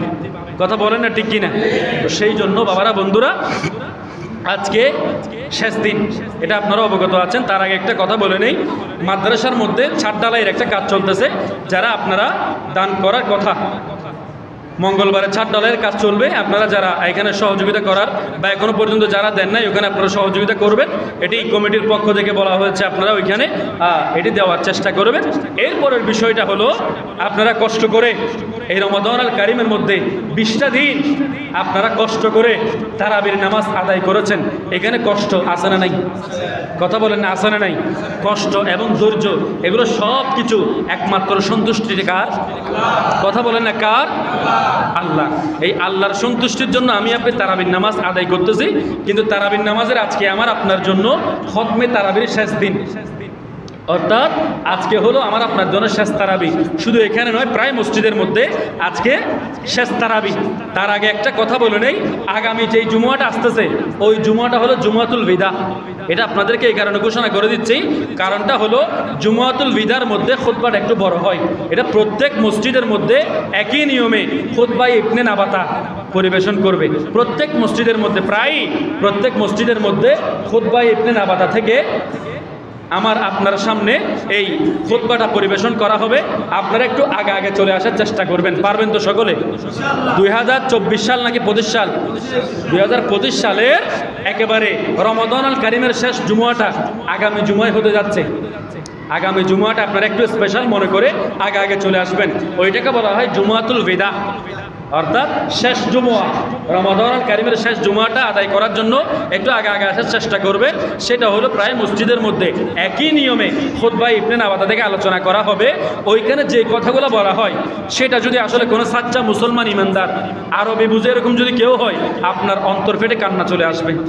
ওই খুতবাটা যদি বুঝেন, আপনার অন্তর ছেড়ে কান্না চলে আসবে। রমাদান আল কারিমের মধ্যে যদি আপনার মহব্বত থাকে, ওই খুতবাটা শোনার সময় আপনি যদি অর্থগুলো বুঝেন, আপনার চোখ দিয়ে টলমল করে পানি পড়বে। তাহলে আগামী জুমাটা খুবই গুরুত্বপূর্ণ। তার আগে আমি একটা কথা বলে নেই, তারাবির জামাত কিয়ামুল লাইলে নামাজও অনুষ্ঠিত হবে। আপনারা যারা নামাজ আদায় করবেন, 3টা থেকে নামাজ আদায় হবে, আপনারা চলে আসবেন কিয়ামুল লাইলের নামাজটা আদায় করার জন্য। আর মাত্র 10টা দিন আছে বাবারা, 10টা দিন। আমি তো প্রত্যেক সপ্তাহে আপনাদেরকে কষ্ট দেওয়ার জন্য চলে আসি, টাইমও বেশি হয়ে যায়। অনেক আল্লাহর বান্দা আবার আমাকে অভিশাপও দেয়, এরকম আছে না নাই? হুজুরের টাইম বেশি করে ফেলে, এরকম আছে না নাই? আছে। অভিশাপ দিলে এটা দোয়া হিসেবে মনে করতেছি। প্রত্যেকে চলে আসবেন, আর 10টা দিন কষ্ট করে আপনারা মসজিদের সাথে একটু সম্পৃক্ত থাকুন। আর আমার যুবক ভাইয়েরা যারা আছে, আমি কষ্ট করে রিকোয়েস্ট করব, এতেকাফ থাকার চেষ্টা করুন। যদি এতেকাফ থাকেন, ইসলামের মজাটা কতটুকু আমি ওয়াজের মাধ্যমে বোঝাতে না পারলেও, আপনি যখন একা মনে একা দিলে কোরআন শরীফ মসজিদের এক কোণার মধ্যে এসে আপনি তেলাওয়াত করবেন, তখন বুঝে যাবেন আসলে এই ইবাদতের মজাটা কতটুকু। তাহলে বাবারা, বন্ধুরা, এই তারাবির ক্ষেত্রে তারাবির টাকা যারা তুলতেছেন, তারা প্রত্যেকে আপনার বিভিন্ন জায়গার মধ্যে অনলাইন সোশ্যাল প্ল্যাটফর্মের মধ্যে দেখতেছেন। আমি আমার জায়গা থেকে বলে দিচ্ছি, আপনারা যতটুকু পারেন চেষ্টা করবেন সেটি বজায় রাখার জন্য। তারাবির জন্য আপনারা যেই টাকাটা তুলবেন, ওই টাকাটা অবশ্যই আপনাদের মসজিদে তো আমানতদার যারা আছেন প্রত্যেকের কাছে এটি অবশ্যই আমানত। তারাবির একটা টাকাও আমানত। আপনারা গত রাতে হয়তো দেখতে পেরেছেন, তারাবির টাকা নিয়ে মারামারি করে চুরিমারি চট্টগ্রাম মেডিকেল কলেজে ভর্তি হয়ে গেছে, আছে না নাই? শেষ পর্যন্ত তারাবির নামাজ লইরে সন্ত্রাসী। দেখেন, তারাবির নামাজের টাকাটা, এটা আমি আপনাদেরকে বলতেছি না, দুনিয়ার বাস্তবতা বলতেছি, গত রাতের কথা বলতেছি। তারাবির নামাজ আজকে বলে শেষ হবে, সেখানে এই তারাবির নামাজের টাকাটা তুলে সে যখন রোজা শেষ হয়, কেমন মকবুল আল্লাহর বান্দা, কেমন রোজাদার বান্দা, দেখেন তারাবির টাকাগুলো নিয়ে তারা বিশেষ করে দোকানের মধ্যে গিয়ে চা, বন, রুটি, পেপসি খাচ্ছে। আরেকজন গিয়ে বলতেছে, এই তুই তারাবির টাকা দিয়ে এগুলো খাচ্ছিস কেন? অর্থাৎ হ্যাঁ, কিন্তু তুর্কি। এরকম কিছু মানুষ আছে না নাই সমাজের মধ্যে? কিছু কাটতারা দেখবেন আর কিন্তু তুর্কি, আছে না নাই? এরকম আর তো মনে হয় এরকম তুর্কি, এরকম আছে না নাই? এটা হলো একটা অহংকারের আলামত। আপনার শরীরে অহংকার বাসা বেঁধেছে। এই অহংকারটা আপনার চাদর নয়। এই অহংকারটা চাদর কার? কথা বলেন না, কার? অহংকার একমাত্র আল্লাহর চাদর। আপনি যত নত হবেন, যত আপনি নিচু হয়ে চলবেন, এটা হলো আপনার মন মানসিকতার পরিচয়। নবীর ঘুমাবে কেনই দেয় এই ধরনের কিছু মানুষ আছে না নাই? এই ধরনের মেন্টালিটি যদি থাকে, রমাদান আল কারিমের মধ্যে চেঞ্জ করে ফেলেন, কারণ এর থেকে বড় সুযোগ আর নাই। এই আল্লাহ পাক রব্বুল আলামিন আমাকে আপনাকে একটা মাস এই কারণে সুযোগ দিয়েছে, আমি আপনি যাতে নিজের গোয়ারামি, নিজের খারাপ ব্যবহার, নিজের গালাগালি, নিজের মাতলামি, নিজের খারাপ অভ্যাস, এগুলো যাতে এই রমাদান আল কারিমের মধ্যে আমি আপনি পরিবর্তন করতে পারি। বড় করে বলেন না আমিন। আমি বলতেছি, আমাকেও আল্লাহ আমল করার তৌফিক দান করুক, আপনাদেরকেও আমল করার তৌফিক দান করুক। বড় করে বলেন না আমিন। শুধু আমি বলতেছি আপনাদেরকে বলার জন্য, আমি আমল করব না তাই নয়, আপনাদের ওসিলায় আমাকে আমল করার তৌফিক দান করুক, আমার ওসিলায় বা মসজিদের রমাদান আল কারিমের ওসিলায় আপনাদেরকেও আমল করার তৌফিক দান করুক। বড় করে বলেন না আমিন। সমাজের মধ্যে তারাবির টাকা নিয়ে কিছু বিষয় দেখা যায়। আমি আমার জায়গা থেকে মূল কথাটা বলে দেই, আবার একটা সমাধানও বলবো, কেউ কিছু মনে করবেন না। তারাবির যেই টাকাগুলো উঠে, ওই টাকাগুলো আপনারা যারা তুলবেন, ওই টাকাগুলো হলো সম্পূর্ণরূপে, ভালো করে বুঝবেন, দুনিয়ার জমিনে দুইটা হক আছে বাবা। কয়টা? বড় করে বলেন না, কয়টা? দুইটা। একটা হলো হাক্কুল্লাহ, আর একটা হলো হাক্কুল ইবাদ। হাক্কুল্লাহ মানে হলো আল্লাহর হক, আমি আপনি নামাজ পড়বো, হকটা কার? বড় করে বলেন না, হক কার? এবং আমি আপনি রোজা রাখতেছি, এটা ফরজটা বিধান আদায় করতেছি, এটা কার হক? বড় করে বলেন না, কার হক? এটা হলো হাক্কুল্লাহ। 2 নম্বরে হলো হাক্কুল ইবাদ, বান্দার হক। বান্দার হক যতক্ষণ পর্যন্ত আপনি দিবেন না, আল্লাহর কাঠগড়া থেকে আপনি কোনো দিন আপনি রেহাই পাবেন না, আপনি কোনোদিন বাঁচতে পারবেন না। কারণ হাক্কুল ইবাদ হলো সবচাইতে বড় হক। বান্দার হক যতক্ষণ পর্যন্ত বান্দা মাফ করবে না, আপনাকে মুখে ভালোবাসা দিয়ে চলে যাচ্ছে, বান্দার হক যতক্ষণ বান্দা মাফ করবে না, ততক্ষণ পর্যন্ত আপনাকে কে মাফ করবে না? বড় করে বলে না, কে মাফ করবে না? আল্লাহ মাফ করবে না। বিষয়টা হলো এই, রমাদানুল কারিমে যেই টাকাটা আপনারা তারাবির জন্য তুলবেন, এটা আমি প্রত্যেক মসজিদে বলতেছি এবং ভালো করে শুনবেন, এই তারাবির টাকাটার হকদার হলো একমাত্র মসজিদে যারা আছে খতিব, ইমাম, মুয়াজ্জিন এবং যারা যে 2 জন হাফেজ সাহেব আছে এবং 3 জন, বিভিন্ন জায়গায় 4 জন 5 জন। এগুলো শুধু আমার জন্য না, লাইভে বা বিভিন্ন জায়গার মধ্যে যারা আপনারা দেখতে পাচ্ছেন, প্রত্যেক মসজিদ কমিটির প্রতি, প্রত্যেক সচেতন মুসল্লি বাবাদের প্রতি আমার এই মূল মেসেজটা। এটা অনেক মুফতিয়ানে কেরামগণ দিয়েছেন, আমাদের জামিয়া থেকেও ফতোয়া দেওয়া হয়েছে, বিভিন্ন জায়গা থেকে দেওয়া হয়েছে। কারণ এটা হলো সবচাইতে একটা এমন একটা বিষয় যেটা নিয়ে বাড়াবাড়ি হয়ে যায়। তো বাড়াবাড়ি না হওয়ার জন্য আমি একটা বিষয় সমাধান আমি আমার পক্ষ থেকে দিব, সেটা একটু পরে দিচ্ছি, ভালো করে শুনবেন। এটা হলো রমাদানুল কারিমে যারা খেদমত করে তাদের একটা হক। সেটা কি হক? যারা খতিব আছে, যারা ইমাম সাহেব আছে, যারা মুয়াজ্জিন আছে, যারা হাফেজ সাহেব আছে, এই তাদের হকের বাইরে একটা টাকাও যদি অন্য জায়গার মধ্যে আপনি ব্যবহার করেন, এটা আপনার জন্য সরাসরি নাজায়েজ। এটা হলো মূল ফতোয়া। কিন্তু আমাদের সমাজে দেখা যায় তারাবির টাকাগুলো তোলার পরে এই তারাবির টাকাগুলো দিয়ে যেদিন তারাবি শেষ হয় ওই দিন বিরিয়ানির আয়োজন করে, আছে না নাই? আবার ফতোয়া দেয়, হুজুর ইসলামের মধ্যে তো খাওয়ানো জায়েজ আছে, ফুলু ওয়াশরবু, খাওয়ানো তো জায়েজ আছে, সেজন্য এরকম একটা রাতের মধ্যে খাওয়াচ্ছি আর কি, এরকম ফতোয়া আছে না নাই? কষ্ট করে মসজিদের মধ্যে এই বিষয়টা আপনি আরেকজনের হক মেরে আপনি মসজিদের মধ্যে বিরিয়ানির আয়োজন করতে পারবেন না। আপনার যদি সামর্থ্য থাকে মসজিদের কমিটির পক্ষ থেকে করেন, আপনার যদি সামর্থ্য থাকে আপনার ব্যক্তিগত তরফ থেকে করেন, তাহলে ওইটা হলো আপনার জন্য ইবাদত। সুবহানাল্লাহ। অনেক আল্লাহর বান্দা আছে যারা তারাবির শেষ দিন একজনে চাইলে একটা বিরিয়ানির ডেক পাকা দিতে পারে, এরকম গুন্দি পাড়ার মধ্যে নাই? আছে না নাই? এই চেয়ারটা একজনে দিয়ে দিছে না, এই চেয়ার এইরকম স্ট্যান্ড একজনে দিয়ে দিছে না, তাহলে চাইলে এই চেয়ারটা যেরকম একজনে দিয়ে দিছে, তারা শেষ দিন বলতেছে টাকা তো অনেক জায়গার মধ্যে খরচ করছি, বিয়ে বারে অনেক জায়গার মধ্যে 5,000 টাকা পর্যন্ত গিফট দিয়ে দিছি, 10,000 টাকা দিয়ে দিছি, আমার শালীর বিবাহের মধ্যে 50,000 টাকা খরচ করছি, সেটা আমি না দুলাভাই? ওইরকম আছে না নাই? ওই রকম কষ্ট করে গরম করে যদি এই মসজিদের মধ্যে তারাবির মধ্যে আপনি কষ্ট করে, এই কে আছে কমিটির মানুষ কে আছে, আমি গরম করে বলতেছি এখানে বিরিয়ানি ডেক একটা পাকানোর দায়িত্ব আমার, এরকম অনেক মানুষ আছে না নাই? তাদের পক্ষ থেকে চেষ্টা করবেন, তাহলে বাবারা তারাবির টাকাটা হলো তাদের হক। এখন আসি মসজিদের মধ্যে সম্মান করার ক্ষেত্রে বিভিন্ন মানুষ দেখা যায় হাফেজ সাহেব, ইমাম সাহেব এই বিষয়টা মানে না। আমি কিন্তু নিজেকে মসজিদের হাদেম মনে করি, খতিব মনে করি না। এই ক্ষেত্রে গিয়ে বিষয়টা অনেকে মানে না, সেটা হচ্ছে খতিব সাহেবকে কম দেয়, হাফেজ সাহেবকে বেশি দেয়। কেন? হাফেজ সাহেব তো রমাদানুল কারিমের মধ্যে তারাবি পড়াইছে, পুরো মসজিদের মধ্যে আপনি হাফেজ সাহেব থেকে ইমাম সাহেব থেকে খতিব সাহেবকে আপনারা অন্ততপক্ষে 100 টাকা অথবা 1000 টাকাও বেশি দেওয়ার চেষ্টা করবেন। এটা আমি এই কারণে নিজের জন্য বলতেছি না, লাইভের মাধ্যমে যারা দেখতেছে, ভিডিওর মাধ্যমে পরবর্তীতে যারা দেখবে, আমার কথা এখন যেরকম আগেও সেরকম, আগে পরে পরবর্তীতে গিয়ে এরকম। আমি কোনো ব্যক্তির কথায় প্রণীত হব না, ফতোয়া পাল্টাবো না। কারণটা হলো এই যে দেখেন, মূল টাকাটা আপনি যার কাছে দিবেন, হকদারের কাছে আপনি টাকাটা দিবেন। এখন আসি খতিবকে আমি তারাবির চেয়ে বেশি কেন দিব? কারণ পুরো সমাজের মধ্যে একটা বছর আপনার প্রত্যেকটা কিছু ডিল করতেছে আপনার খতিব সাহেব। হয়তো অনেকে মনে করেন 1 সপ্তাহের মধ্যে একবার আসতেছে, ওয়াজ কালাম করে জুমা একবার পড়ায়, 1 ওয়াক্ত নামাজ পড়ে, টাকাটা নিয়ে চলে যাচ্ছে। আপনার পুরো সমাজের মধ্যে যতগুলো ইসলামিক সমস্যা, যতগুলো আছে, এগুলো সবগুলো আপনি হাফেজ সাহেবের কাছে নেবেন নাকি খতিব সাহেবের কাছে আনবেন? খতিব সাহেবের কাছে। কোন একটা কিছু জিজ্ঞেস করেন কার কাছে এসে?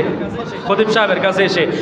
মাদ্রাসার মধ্যে যিনি প্রিন্সিপাল, উনি 7 ঘন্টার মধ্যে কয় ঘন্টা করে?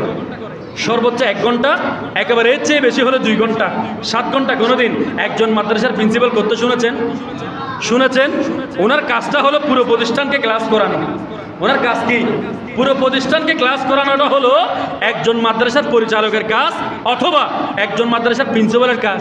যেগুলো সহকারী মৌলবী আছে, যেগুলো সহকারী মুদাররিস আছে, তাদের কাজ হলো 7 ঘন্টা আদায় করা। কথা বলেন না ঠিক কিনা? তো সেই জন্য খতিব সাহেবের হকটা আমাদের জামিয়াতে বলেন বা বিভিন্ন বড় বড় মসজিদে আস্তে আস্তে মানুষ সতর্ক হচ্ছে। টাকা দেওয়ার পরে যখন মিলে যায়, খতিব সাহেবকে আমি একটা মসজিদের মধ্যে দেখেছি, সেক্রেটারি জেনারেল উনি দাঁড়িয়ে বলতেছে, হুজুর এটা আমার পক্ষ থেকে 1000 টাকার নোট হলো আপনার জন্য। এটা 1000 টাকার নোট নয়, এটা কোটি টাকার চেয়েও বেশি, কারণ এটার সাথে আপনার সম্মান জড়িয়ে আছে। কথা বলেন না ঠিক কিনা? সেই জন্য এই খতিব সাহেবকে 1 টাকা যে বাড়তে দিচ্ছেন, এটা 1 টাকা নয়, এই 1 টাকাটা হলো অন্যান্য টাকার তুলনায় আলাদা একটা সম্মান। এরপর ইমাম সাহেব উনি আপনাকে 5 ওয়াক্ত 5 বার এখানে আপনার জন্য কি করতেছে? নামাজ আদায় করতেছে। একটু এদিক সেদিক হলে মানুষ চলে আসে, ও ইমাম সাহেব এদিন ছুটি হারাম করো না, ওয়া গর্দুয়ার তো আরাতুন আছে, ওরা নামাজ মেঝে দেরিকে করন, এই ধরনের মানুষ আছে না নাই? আবার অনেক মুয়াজ্জিনকে এসে বালুকা পরিষ্কার করি না, কারণ ওরা মসজিদের মধ্যে কিল্লা লেখি দিই, টিয়া দিয়ে কিল্লা লেখি দিই, এই ধরনের কিছু গাবদার বেয়াদব আছে না নাই? আপনার যদি আসলেই ইসলামের কিছু মৌলিকত্ব থাকে, আপনার কলবের মধ্যে যদি আসলে পারিবারিক কোনো শিক্ষা থাকে, আপনি যারও নিয়ে প্রথমে নিজে পরিষ্কার করে দিবেন। পারবেন তো সকলে? আমি যতটুকু পারি, আমি আমার গত মসজিদের মধ্যে আমি নিজে যাই নামাজ বিছিয়ে দিতাম। ইমাম সাহেব আসতে যদি দেরি হইতো, ইমাম মুয়াজ্জিন যখন একজন ছিল, আমি নিজেই অনেক কিছু করে দিতাম। কেন? আমি খতিব হয়েছি বলে অনেক কিছু হয়ে গেছি না, আমি নিজেই জায়নামাজটা বিছিয়ে দিতাম। কারণ ওই মসজিদে মেহরাবের মধ্যে জায়নামাজ আলাদা বিছাই, আমি নিজেই জায়নামাজটা জুমার দিন বিছিয়ে দিতাম। কারণ আমার মধ্যে এই জিনিসটা রাখার দরকার নাই। আমি যত নিচু হব, আল্লাহ আমাকে উপরে তুলবে। কথা বলেন না ঠিক কিনা? সেই জন্য আপনারাও নিচু হওয়ার চেষ্টা করবেন। এরপরে আসি মাহফিলের মধ্যে। এই টাকাটা আসলে রমাদানুল কারীমের মধ্যে হিসাব হয়, কিন্তু একজন বক্তা যখন 1 ঘন্টা ওয়াজ করে, 60 মিনিট ওয়াজ করার পরে যখন 60,000 টাকা 70,000 টাকা নিমিষেই নিয়ে যায়, 30 মিনিট নাট করে 10 মিনিট ইন্ট্রোডিউস করে। এটা আবার আমি আর কারোর জন্য বলতেছি না, আমি নিজেও একজন বক্তা, আমি নিজেও ওয়াজ কালাম আপনাদের দোয়াই করি। বিভিন্ন জায়গার মধ্যে যখন আমরা যাই, আমাদেরকে মিনিমাম একটা হাদিয়া দেয়, যেটা হলো অন্তত আপনাদের মসজিদের একটা বেতন। এই মসজিদের মাসে যে বেতনটা দেওয়া হয়, ওই রকম সমান অথবা তার চেয়ে বেশি একটা বেতন আমাকে মাহফিলের মধ্যে সম্মানটা বিভিন্ন জায়গার মধ্যে করে থাকে। মসজিদের মধ্যে হলো আলাদা বিষয়, বিভিন্ন জায়গায় করে থাকে।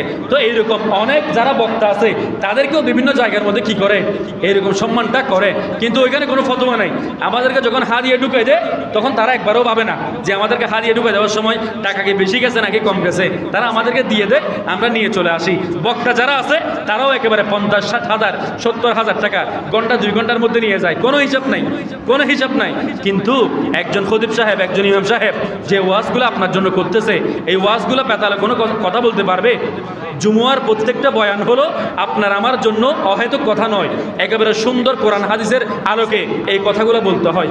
যেই বক্তাটা মাহফিলের মাঠের মধ্যে গিয়ে বেফাস কথা বলে বা বিভিন্ন দুনিয়াবি কথাবার্তা বলে সময় শেষ করে দেয়, ওই বক্তাও যদি জুমা পড়ায়, ওই বক্তার জুমার বয়ানের মধ্যে আপনারা দেখতে পাবেন কোরআন হাদিস থেকে সুন্দর করে আলোচনা করতেছে। কারণ জুমুয়ার মধ্যে যেই টাইমটা ধরে দেওয়া হয়, ওই টাইমের মধ্যে অহেতুক কথা বলা যায় না। জুমুয়ার আয়াতের আলোকে কথাগুলো বলতে হয়। আর যেই ইমাম সাহেব আপনাকে 5 ওয়াক্ত 5 বার নামাজ পড়ার জন্য বাড়িঘর কোরবান দেয়, নিজের পুত্র স্বজন কোরবান দেয়, সব কিছু কোরবান দিয়ে আপনার ঘরের মধ্যে পড়ে আছে, আপনি ওই ইমাম সাহেবকে তুই কথা বলতেছেন? আপনি একটু ভালো করে বিবেক লাগিয়ে চিন্তা করুন না। তাহলে ওই ইমাম সাহেবের তো একটা ফ্যামিলি আছে, ওই মুয়াজ্জিন সাহেবের তো একটা ফ্যামিলি আছে। আপনি বিভিন্ন জায়গায় চলে যেতে পারতেছেন, কিন্তু ওই মুয়াজ্জিন সাহেব একেবারে মিনিমাম 30টা দিনের মধ্যে 25টা দিন এই মাইকটা ধরে থাকতে হয়। আল্লাহু আকবার, আল্লাহু আকবার, আল্লাহু আকবার, আল্লাহু আকবার বলে দৈনিক 5 ওয়াক্ত 5 বার আমাকে আপনাকে ডাকতেছে। ওইটা যে কত বড় কষ্ট। আপনি কষ্ট করে একটা মাস, 1 মাসও নয়, 1 সপ্তাহ এসে কোনো একজন আল্লাহর বান্দা এখানে 1 সপ্তাহ লাগাতার 5-7 35 ওয়াক্ত আজান দিয়ে দেখেন কিরকম আপনার আমার কষ্ট হয়, আপনি বুঝবেন। 5-7 35 বার, 5-7 কয়বার? 35 বার আজান যদি আপনি দিয়ে দেখেন, তখন বুঝবেন কষ্ট কাকে বলে, কত প্রকার এবং কি কি। কিন্তু অনেকে মনে করে আজানটা অনেক সোজা, নামাজ পড়ে দেওয়াটা অনেক কঠিন। এই জায়গার মধ্যে যখন উঠে, তখন আপনি সবার জন্য সূরা কেরাত করতেছেন, কিন্তু নিজের যখন পড়বেন, তখন আপনি পড়ে চলে যেতে পারবেন। ওই জায়গার মধ্যে গেলে আপনার মেন্টালিটি যদি ছুটে যায়, আয়াতও বিভিন্ন রকম হয়ে যায়, জেদ জবরের দিকে হয়ে যায়, আয়াত ছুটে যায়। কারণটা হলো উনি সবার দায়িত্ব নিয়েছে। এই বিষয়টা বুঝতে হবে। এই ভুল সবার হবে, ওনারও ভুল আছে, আমারও ভুল আছে, ওনারও ভুল আছে। তারাবির মধ্যে হাফেজ সাহেবরা এত বড় বড় হাফেজ সাহেব কোরআন শরীফ কলবের মধ্যে নিয়ে নিছে, তবুও তাদের ভুল আছে না নাই? কেন আছে? সে তো একেবারে পুরো কোরআন শরীফটা মুখস্থ করতে পারতেছে, একটা আয়াত বাদ দিয়ে চলে যাচ্ছে, লোকমা দিচ্ছে, মুসাফা দিচ্ছে, এরকম অনেক আছে না নাই? কারণটা হলো সবার দায়িত্ব। সবার দায়িত্ব যখন চলে আসবে, বাবারা আপনার মেন্টালিটি দিয়ে বুঝতে হবে এটা অনেক বড় একটা দায়িত্ব। তো পুরো সমাজের দায়িত্ব যিনি নিচ্ছে, উনি আপনার কাছে 12টা মাস যাবে না, 12টা মাস আপনার কাছে যাবে না, একটা মাস আপনাদের কাছে এটা রিকোয়েস্ট করে। আমি নিজেও বলতেছি আপনাদের কাছে, এটা আপনাদের সমীপে আমার আরজ, এই যে মসজিদে যারা খেদমতগার আছে তাদেরকে কষ্ট করে রমাদানুল কারিমের মধ্যে দেওয়ার চেষ্টা করবেন। আবার অনেক বিভিন্ন জায়গার মধ্যে দেখা যায় রমাদানুল কারিমের টাকা দিয়ে ঈদের মধ্যে আপনারা বিভিন্ন বিষয়গুলো করার চেষ্টা করবেন। রমাদানুল কারিমের টাকা দিয়ে রমাদানুল কারিমের মধ্যে আপনারা বিষয়টা আপনারা গোছগাছ করে ফেলবেন। ঈদের জামাতটা হলো আলাদা। ঈদের জামাতের ক্ষেত্রে খতিব সাহেব, ইমাম সাহেব যারা আছে তাদের বোনাসটা হলো ঈদের জামাতের মধ্যে আলাদা। ঈদের বিষয়টা, ঈদের জামাতের দিন বিষয়টা হলো আলাদা। ঈদের জামাতের দিন যারা থাকবে তাদের জন্য আলাদা হাদিয়া আপনারা যা নির্ধারণ করেন, আপনাদের রুচি সম্পন্ন যারা যা নির্ধারণ করেন, এটা হলো ঈদের জামাতের জন্য। কিন্তু কষ্ট করে যারা হাফেজ সাহেব আছে তাদের যেই দিন তারাবি শেষ হয় ওই দিন কষ্ট করে আপনারা তারাবি শেষ দিন টাকাটা দিয়ে দেওয়ার চেষ্টা করবেন। শুধু এখানে না, যেখানে আপনারা দেখতেছেন তারাবি যেই দিন শেষ ওই দিন দেওয়ার চেষ্টা করবেন। এরপরে ইমাম সাহেব, খতিব সাহেব যারা আছে তাদেরকে আপনারা যেদিন তারাবি শেষ হবে ওই দিন দিয়ে দিতে পারলে ভালো। আর যদি না পারেন, আপনাদের যদি সমস্যা হয়, বিভিন্ন হুজুর আছে না নাই, মানুষ বিভিন্ন সময় টাকা দেয় না, তো এত টাকা বলে কিন্তু ঠিক সময় এসে টাকাটা দেয় না। তো কমিটির মানুষ তার পকেট থেকে দিবে? উনিও তো একজন আল্লাহর বান্দা, উনিও তো একজন মানুষ, তার ঘর দোয়া তো আছে, তারা তো শপিং করার দরকার আছে। সে তার পকেট থেকে বেগে খতিব সাহেবকে টাকা দিয়ে দিবে না তো। আপনি যে টাকাটা ঘোষণা করছেন ওই টাকাটা কষ্ট করে তাড়াতাড়ি দিয়ে দেওয়ার চেষ্টা করবেন। তারাবির পরে কেন আপনি টাকাটা দিবেন? তারাবির আগে দেওয়ার চেষ্টা করেন। আপনি শহরে থাকেন, মালয়েশিয়া থাকেন, কানাডা থাকেন, আমেরিকা থাকেন, যেখানে থাকেন না কেন, আপনি টাকা ঘোষণা করেছেন যে আমি আমার গুন্দিপাড়া মসজিদের জন্য 20,000 টাকা দিব, 30,000 টাকা দিব, 5,000 টাকা দিব। তারাবির আগে আপনারা দেওয়ার চেষ্টা করবেন। জামাতের ওয়াক্ত হলে যেরকম তাড়াতাড়ি আমরা দৌড়াদৌড়ি করি, তো তারাবির ওয়াক্তটা তো সেরকম একটা। তারাবির ওয়াক্তের আগে যদি টাকা দিয়ে দেন, কমিটির মানুষরা তাদের হিসাব মিলাতেও তাদের সুবিধা হবে। কমিটির সাথে, খতিবের সাথে, ইমামের সাথে, মুয়াজ্জিনের সাথে, হাফেজ সাহেবের সাথে দুই কথা কোনোদিন হবে না। কখন? যখন তাদের ফান্ডের মধ্যে টাকা থাকবে। কথা বলেন না ঠিক কিনা? কথা ঠিক আছে? এরপরে বিষয়টা হলো যে এই অনেক মানুষরা, অনেক বিভিন্ন ভাইরা যারা আছে তারা বিষয়টা এভাবে বলে দেখে যে আমরা তারাবির টাকা দিয়ে মসজিদে কিছু উন্নয়নমূলক কাজ করব। বিষয়টা নাজায়েজ বলার কারণে আমি আপনারা অনেকে এখানে রাগ করেছেন বা অনেকে বিভিন্ন রকম মনে করতেছেন। আমি আপনাদেরকে একটা পদ্ধতি বলে দিই, সেটা হচ্ছে, কারণ রমাদানুল কারিমে মানুষ টাকা দিয়ে থাকে, অন্যান্য সময় টাকা পয়সা যেগুলো দেয় সেগুলো খুব কম, সেটা আমি নিজেও বুঝি, আমি নিজেও বুঝতে পারি।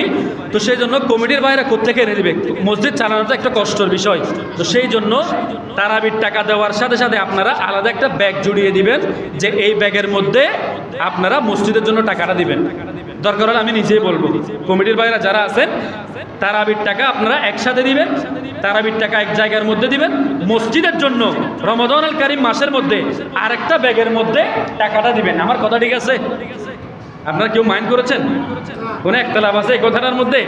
তাহলে মসজিদের যে টাকাটা, মসজিদের যে উন্নয়নমূলক কাজের জন্য টাকাটা দিবেন, এটা আলাদা ব্যাগের মধ্যে দেন। আলাদা ব্যাগের মধ্যে দিলে মসজিদের উন্নয়নমূলক কাজ আপনারা ব্যবস্থা করতে পারবেন, কাজ করতে পারবেন, এতে কোনো সমস্যা নাই। কিন্তু তারাবির টাকা যেটা আছে এটা আলাদা করে একমাত্র তাদেরই হোক যারা মসজিদে খেদমত করে যাচ্ছে, বছরের পর বছর যারা খেদমত করে যাচ্ছে তাদেরই হোক। শুধু একবার সরকারি বোনাস যেভাবে একবার দেয়, তারা তো দুইবার বোনাস, আবার বৈশাখী বোনাস, আবার অনেক কিছু পায়, তারা চাইলে অনেক কিছু করতে পারে। কিন্তু ইমাম সাহেব, খতিব সাহেবের জন্য বোনাসেরটা হলো 2 ঈদে 2 বোনাস। বিশেষ করে নাম্বার 1 যে বোনাসটা, সেটা হলো এই পবিত্র ঈদুল আজহার মধ্যে প্রত্যেক ইমাম সাহেব, খতিব সাহেব তাদের জন্য এই বোনাসটা অবশ্যই বাধ্যতামূলক। তাদেরও ফ্যামিলি আছে, তারাও এটা একটা চাকরি মনে করে নিয়েছে। কথা বলেন না ঠিক কিনা? অনেকে ঠিক বলতেছে না, প্রশ্ন কমন করে গেছে মনে হয়। কথা ঠিক আছে বাবা? তো সেই জন্য আসুন, আপনারা কষ্ট নেবেন না, সমাধানটাও আমি করে দিয়েছি যে টাকা যদি মসজিদের জন্য রাখতে হয় বা কোনো একটা কিছুর জন্য রাখতে হয় আলাদা করে নেবেন। এবং আপনাদের দানের যেই প্রসারিত হাতটা রমাদান আল কারিমের মধ্যে একটু বাড়াইয়েন, কষ্ট করে বাড়াইয়েন। ওই যে আগে 10 টাকা দিয়েছেন, 5 টাকা দিয়েছেন, এর থেকে আপনি উঠতেছেন না, কষ্ট করে এটাকে একটু বাড়ানোর চেষ্টা করিয়েন। এটাকে যদি একটু বাড়ান, প্রত্যেকের হক তো আপনার ওই ইনকামের মধ্যে আছে, আপনার এলাকাবাসীর হকের মধ্যে আছে, এলাকাবাসীর যারা খতিব আছে তার হকও তো আপনার ইনকামের মধ্যে আছে, ওই ইমাম সাহেবের হক তো আপনার ইনকামের মধ্যে আছে। তো যাক আমার বাবারা, বন্ধুরা, কেউ মনের মধ্যে কষ্ট নেবেন না। এই কথাটা এই কারণে বলেছি, কারণটা হলো আলেমের মর্যাদা বুলন্দ করেছেন একজন, তিনি কে? ইয়ারফাউল্লাহুল্লাযীনা আমানু মিনকুম ওয়াল্লাযীনা উতুল ইলমা দারাজাত বলা হয়েছে। আল্লাহ পাক রব্বুল আলামিন এখানে দারাজাত বলে একেবারে একটা দরজা বুলন্দ করে নাই, একটা সম্মান বাড়াই নাই, সমস্ত সম্মান বাড়িয়ে দিয়েছেন একমাত্র আলেমের জন্য। বড় করে বলেন না সুবহানাল্লাহ। একজন হক্কানি আলেম ঘুমাবে, আর একজন আল্লাহর বান্দা যে ইলমে দ্বীন অর্জন করে নাই, ওই আল্লাহর বান্দা এক পাশে গিয়ে ইবাদত করবে, তাহাজ্জুদ করবে, তাসবিহ পড়বে, তাহলিল পড়বে। ওই আল্লাহর বান্দা যে তাসবিহ পড়তেছে, তাহলিল পড়তেছে, ইলমে দ্বীনের ইলম যার কাছে নাই, সে ইবাদত করা যেরকম, একজন আলেম ঘুমিয়ে থাকা সেরকম ইবাদত। এটা আমার কথা নয়, আল্লাহর নবী সরকারে দো আলম নবী মুহাম্মদুর রাসূলুল্লাহ সাল্লাল্লাহু তাআলা আলাইহি ওয়াসাল্লাম হাদিসে মুবারাকার মধ্যে বলে দিয়েছেন যে দেখো আমার উম্মত একজন আলেম শুয়ে থাকা, একজন আলেম ঘুমিয়ে থাকা যেই রকম ইবাদত, আরেকজন ইবাদত করা যেরকম ইবাদত, আরেকজন ইলমে দ্বীন নাই ওই রকম একজন বান্দা ইবাদত করা যেরকম ইবাদত, একজন আলেম শুয়ে থাকা সেরকম ইবাদত। তাহলে বাবারা, বন্ধুরা, 30 পারা আল্লাহর কোরআন সিনার মধ্যে যে নিয়ে ফেলেছে, ওই হাফেজ সাহেবকে আপনি সম্মান করবেন না, কাকে করবেন? কোরআন এবং হাদিস তেলাওয়াত করার মাধ্যমে বিভিন্ন জায়গা থেকে খুঁজে খুঁজে খুঁজে অন্বেষণ করে কোরআনের বুকের মতো, কোরআনের পাখির মতো কষ্ট করে করে আপনাদের সামনে বিভিন্ন ইসলামিক ইনস্ট্রাক্টরগুলো দিচ্ছে, মোটিভেশনাল স্পিচগুলো দিচ্ছে। আপনারা ওই খতিবকে সম্মান করবেন না তো কাকে করবেন? ইমাম সাহেব যিনি 5 ওয়াক্ত 5 বার সুরেলা কণ্ঠে আপনাদের সামনে তেলাওয়াত করতেছে, তাকে সম্মান করবে না তো কাকে করবেন? কথা বলেন না ঠিক কিনা? সেজন্য আসুন বাবারা, বন্ধুরা, আজকে রাতের মধ্যে প্রত্যেকের উপস্থিতি বেশি করে পাবো প্রত্যেকে। তারাবির নামাজ আজকে তাড়াতাড়ি হয়ে যাবে।